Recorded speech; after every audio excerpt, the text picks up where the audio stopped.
Okay, now for something completely different.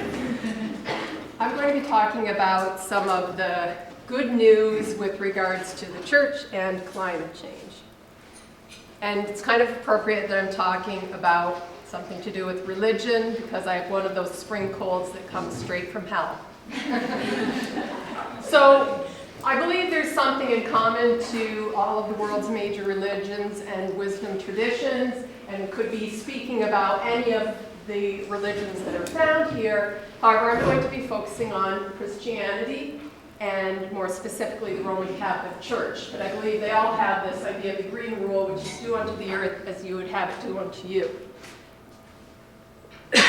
Before I get into the good news, I'm just going to set a little bit of context with regards to maybe some of the perceptions that are out there and where the church has been. So I'm going to address Reverend Thomas Berry and his critique of Christianity in general for focusing maybe a little bit too much on the interior spiritual development to the neglect of things like paying attention, serious attention to the earth and climate change.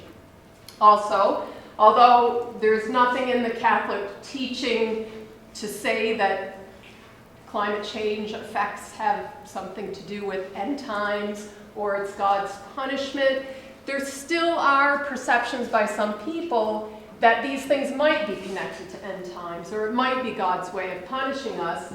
And contrary to what Naomi Klein suggests with things like climate change and the temperature impacts, this changes everything. If we believe these things like they're connected to end times or God's punishment, this really changes nothing.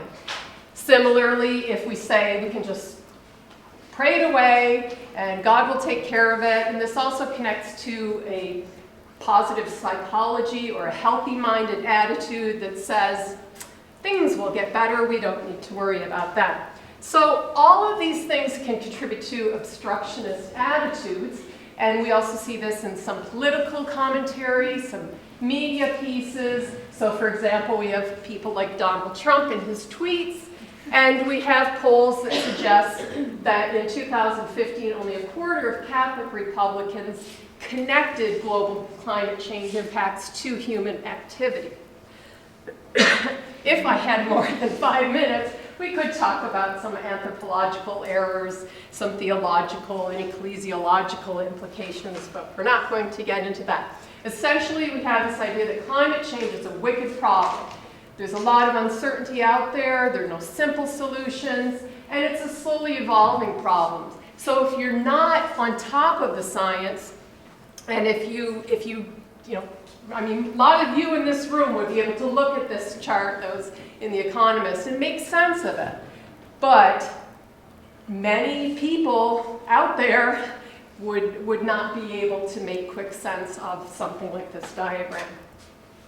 So we have far too many people today who are unfamiliar with the basic content of the environmental teaching that's there in their religious faith, in their tradition, in their teachings of their church. So now we move into the good news, some good news. I mean, it's a slowly evolving thing, like climate change.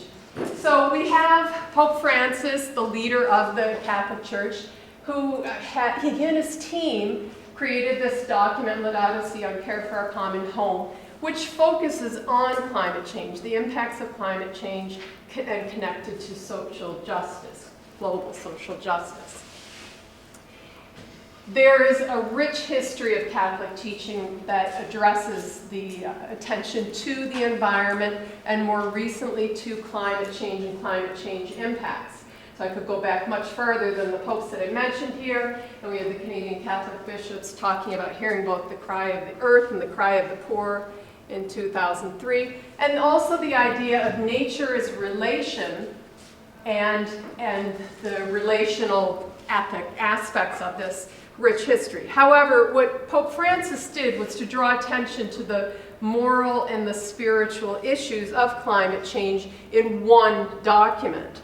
And this has led to the Francis effect. So the good news is there's an increase in the number of US Catholics who are worried about global warming and its impacts, and 35% attribute this to Pope Francis and Laudato Si.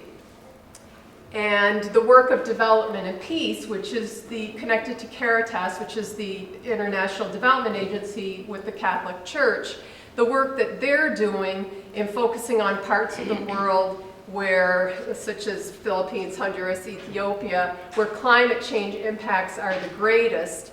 They're on the ground seeing these impacts. Some regional good news: the Halifax-Yarmouth Archdiocese has an Eco-Justice Working Group. They provide workshops on climate change, web presence, sharing resources, collaborating with other agencies. Development Peace is putting on workshops and materials for integrating climate change issues into ritual and worship in church services. We had a solidarity visitor from Nigeria, and he spoke throughout Atlantic Canada in different parishes and different contexts at some universities about the effects in Nigeria of climate change connected to terrorist activity.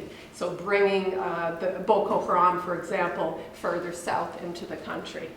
And climate change being preached from the pulpit. I have my warning from Roxanne, so I don't have time to go into some of the other international good news, but movements developing within the Catholic Church with regards to this. Thank you for your attention.